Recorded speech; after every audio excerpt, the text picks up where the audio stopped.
So I'd like to do a review of my 23 mt10, 3,500 miles, a little bit more than 3,500 on it, 3,590, 3,600 mile review.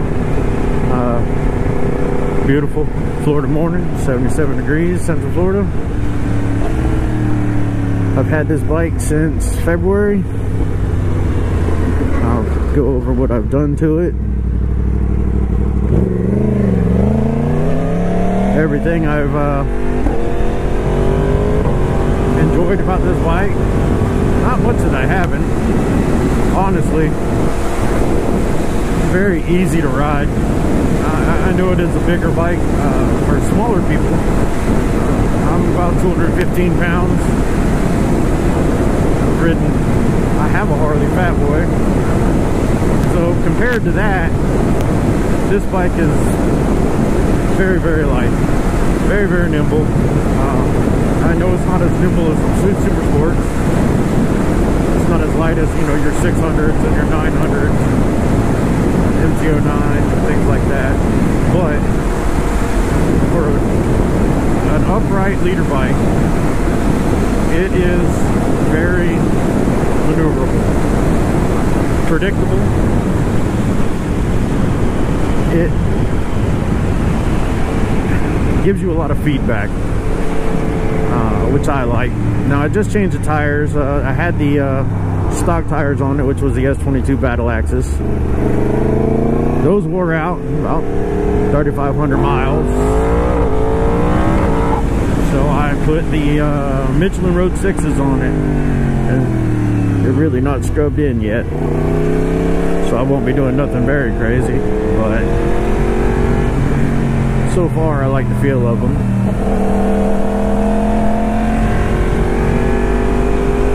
Very responsive.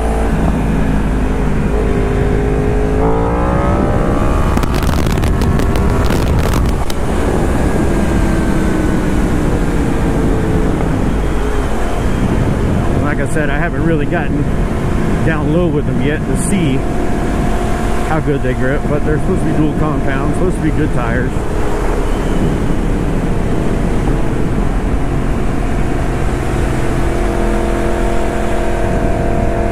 So, if you can hear, I did the Leo Vince D-Cat with the LV10 stainless pipe. I am liking the sound of it. It has a great sound. Crossplane, inline 4.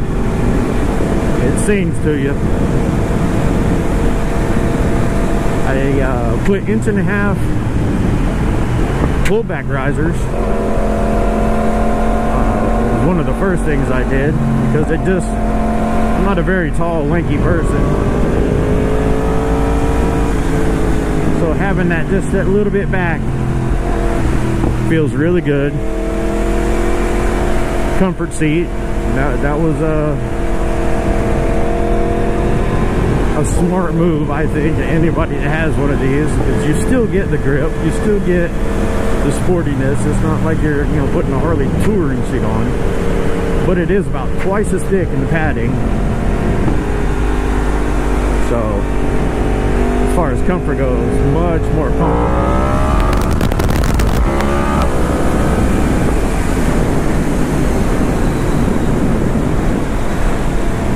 I think the first thing I changed out was the mirrors.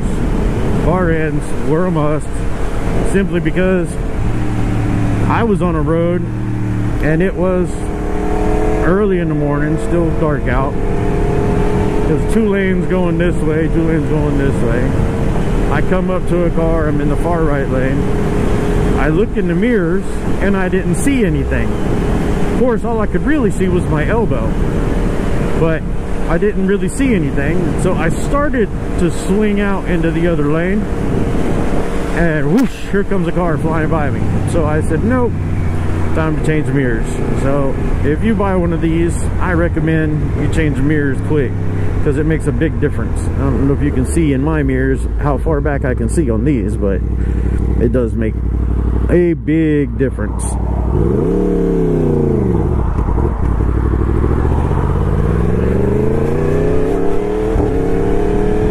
put Shogun sliders on.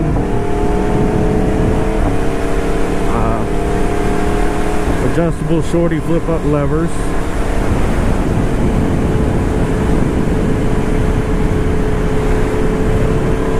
What else have I done to this? Not much. Oh, the wheel graphics kit, which looks really cool.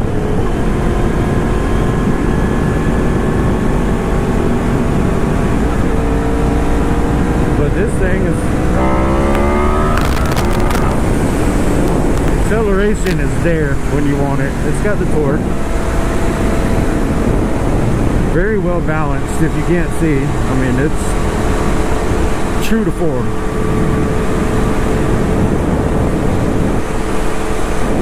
I don't know the actual wet weight on it. It's in the 4s. It's a very fun bike to ride. This bike is very fun to ride. Now, every bike's fun to ride, but this one has... Ooh, that cop was about. I'm glad I wasn't speeding, man. Wow. He was just sitting there in the cut, too. You can't see nothing with the sun in your face. He's up in the shade. He might be sleeping, who knows. I was speeding a little bit. Not that bad.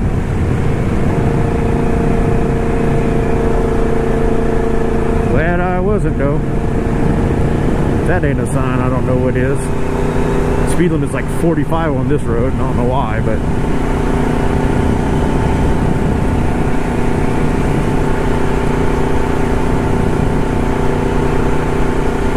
Oh yeah, got my little sock on there too. I got a few of them. Change them out every now and then. Put a little tail bag on for my stuff. It comes on and off easy though, in case I have a passenger with a shoulder strap. Oh, I did the tail tidy. I did the Vagabond tail tidy.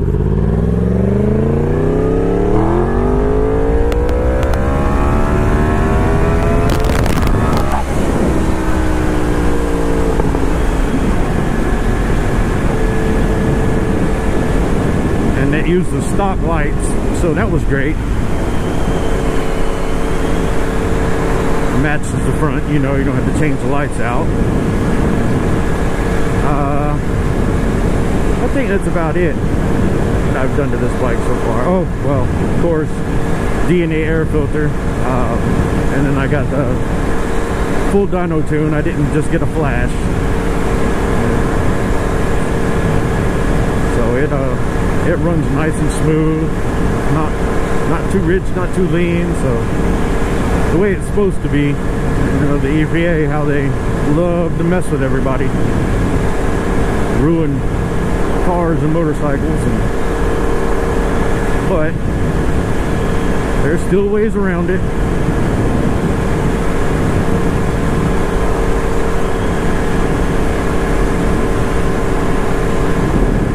So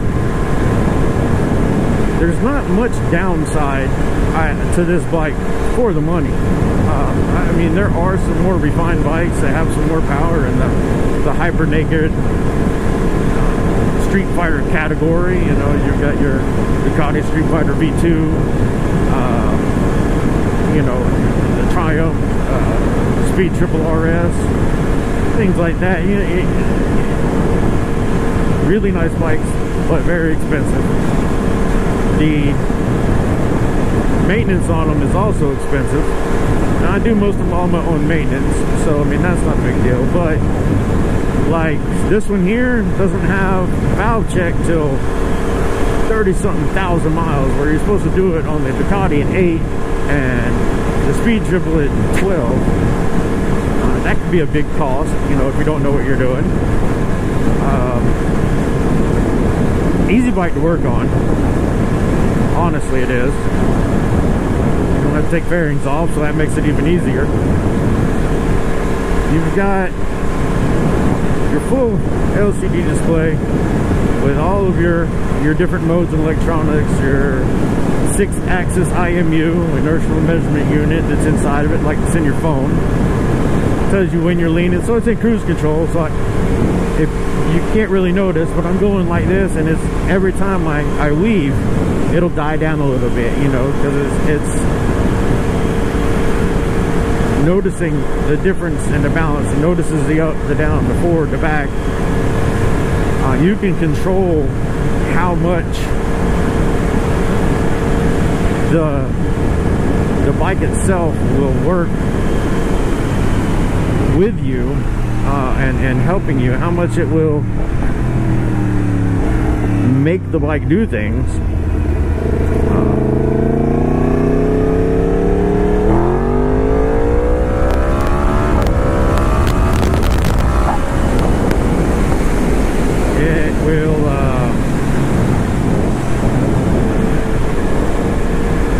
Let you loop, you know.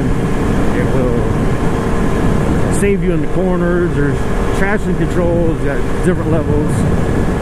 There's the slide control has different levels, power has different levels, and it's all through the YRC settings inside this. Now you have 4 modes that you can leave it from factory, or once you start learning how to do it, you're going to want to do presets to your likes and needs. Like I have, mine are backwards from what they are factory. Basically I have D mode, basically where there's no interference other than traction control being on. Everything's on 1s across the board. I try not to turn the traction control off because it does get a little scary on the wheelies. I did scare myself.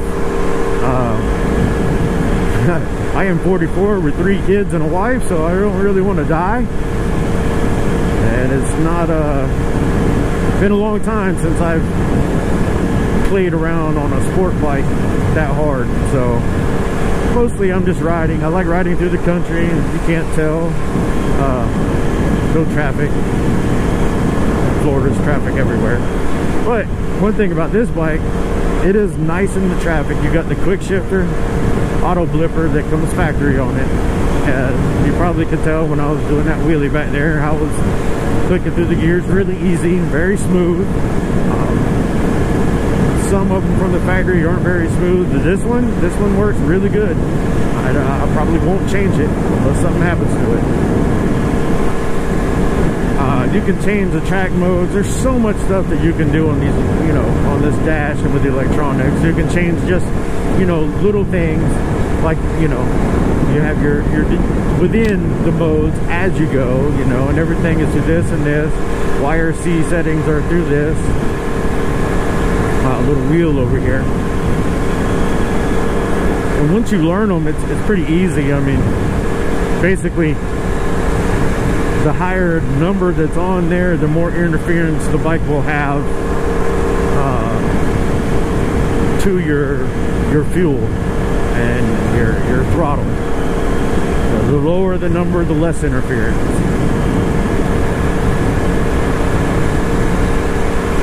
I had nobody explain that to me when I first got this, and had to read the manual. I have not had a sport bike with an IMU on it until I got this one. Every other sport bike I've always owned, for riding on the road for, you know, 30 years, it has been basic, you know, and then I got into the cruisers and the things like that. I love my Harley Fat Boy, and it's great for a longer distance. It's great for shorter distance, but it's a lot of chrome. I got to clean it up. That's the reason I got this one. I can take it out. If I get rained on, I don't have to polish the whole thing for 2 hours. I don't have to, you know, detail it every time I come back. I think I've washed it twice, you know. Sprayed it down with a hose and some soap, and you're good to go. That's one reason I got this bike. I didn't get it to go fast. I didn't get it to do stunts. I didn't, you know, this is just a standard bike that I don't care if it gets wet or dirty, you know, but performance is there. I was looking at the 9, but it really didn't have enough power for me, you know. Like I said, 215, 220 at the time. So I didn't really feel like the 9 had enough power for me. Now if you were 160, 170, 180, it would be probably the right bike for you. This one here does have a lot of power. It is that torquey crossplay. Not quite the same as the R1. Same firing order, different cams, different compression. So it's not just an R1 thrown in a naked bike. The motor itself and the frame of it and all that's basically the same, but internals are a lot different, fueling's a lot different, camming's a lot different. Your power range is much wider in this one. So if I'm like under 4,000, it's tame as a baby. But the minute it starts getting up, it goes there. Oh, there was a deer. Cool. Gotta watch that. There he goes. Riding in the country.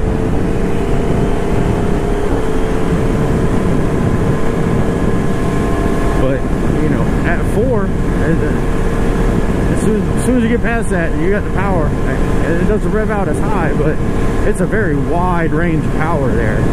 So, I mean, even at 6, and that was like a third throttle. So, power's there for it.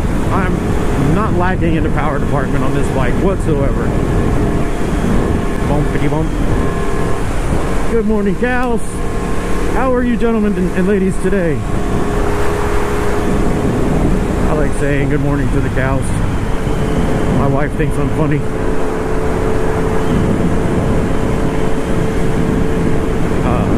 But again, the handling, the power, it's there.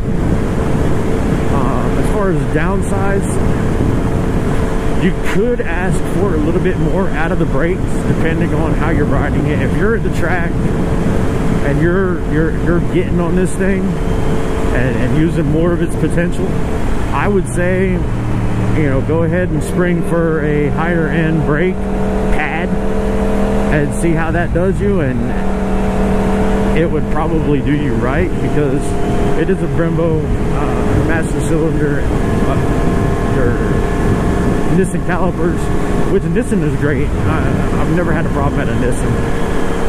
And everybody's, you know, Brembo, but I'm not at the track again. This is a road bike. I'm riding it on the road, so I'm not worried about the suspension is fully adjustable, mechanical suspension. The SP variant has the electronic one, but I set it for what I wanted at. Oh, what was that? I set it to what I wanted at and leave it alone. I'm not adjusting it for shaving seconds off my lap time at the track.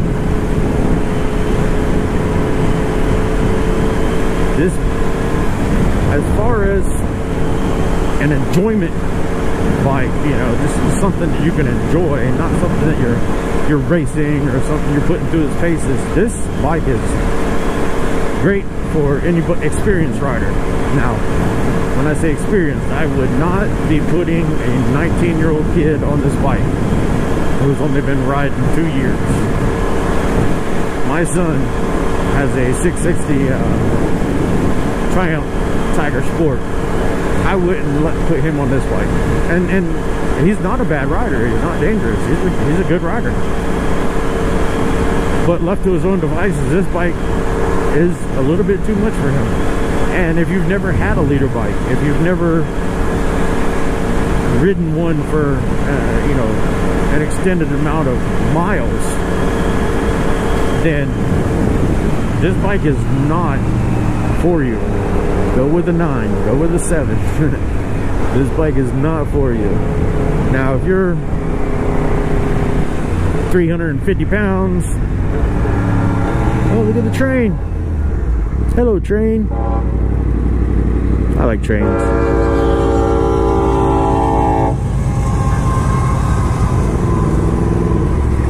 And you need a bike with the power to pull your big ass around. Okay. It's probably not going to throw you off the back of it.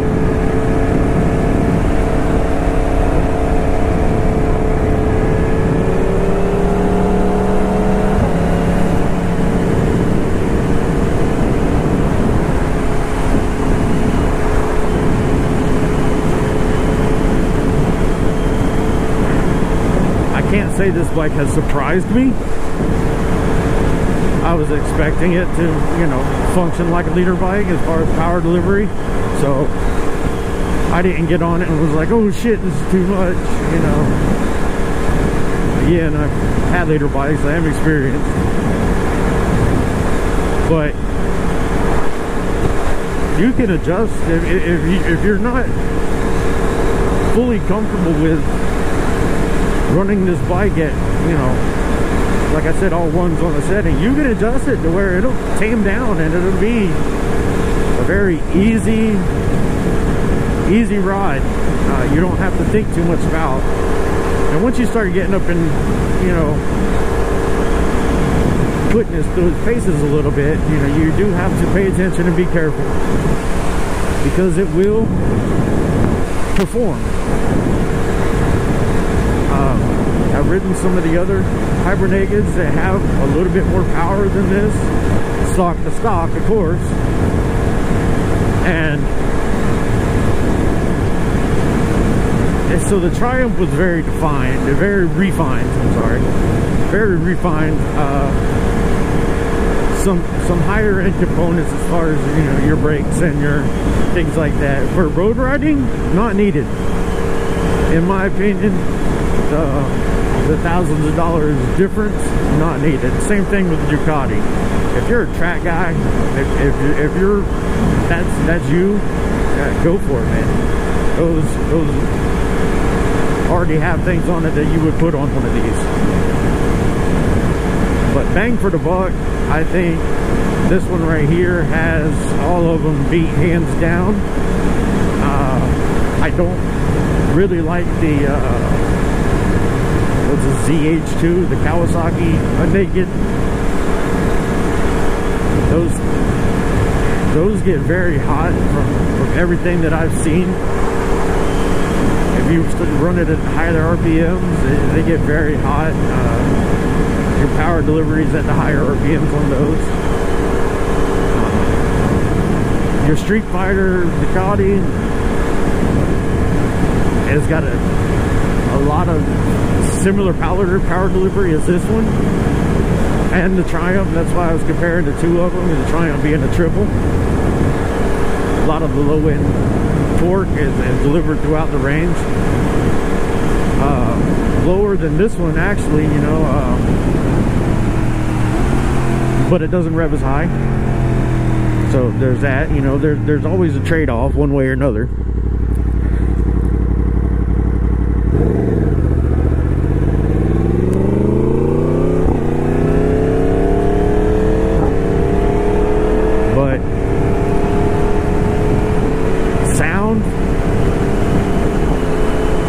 Sounds great, man. Oh, look at all the piggies.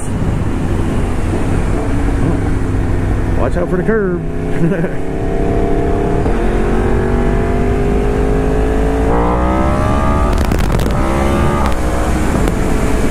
It'll pick up when you want it to pick up. I mean, I wasn't clutching up. I was just giving it a little bit of gas.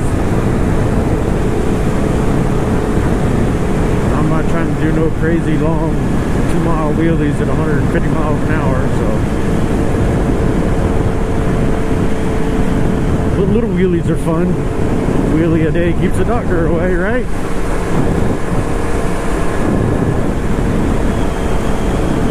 Keeps the psychiatrist away anyway.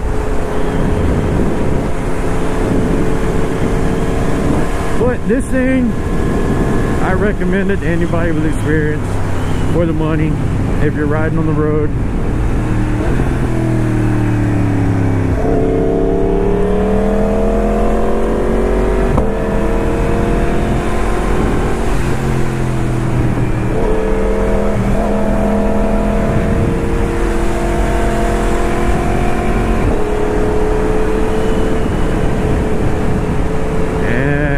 that's about all I can say about this one. If anybody's watching this, and I don't have a whole bunch of followers, I'm just a guy with a GoPro on a motorcycle. But anybody that is watching, thanks for watching. Give me a like. For those of you that know me, hi. Hi. Bye. Y'all have a good one.